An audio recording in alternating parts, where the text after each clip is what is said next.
Aktoria e njohur shqiptare Ana Lika ka ndarë një rrëfim të rrallë dhe prekës për një nga periudhat më të vështira të jetës së saj. Pas humbjes së nënës, Ana është përballur me një krizë të rëndë shëndetësore dhe emocionale.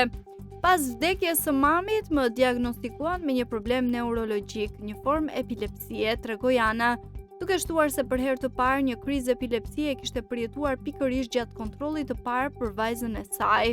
Ajo pranoi se për një kohë të gjatë kishte frikë të pranonte publikisht sëmundjen. Kisha frikë të tregoja se isha e sëmur, jo sepse më vinte keq për veten time, por sepse nuk doja që vajza ime të kishte një mama të paaft, tha ajo në emisionin Mam me Orinda Hutën. Për shkak të trajtimit me medikamente, Ana mori vendimin që vajzës së saj të mos i jepte gjë, një zgjedhje e dhimbshme për çdo nën, por e detyruar nga rrethanat.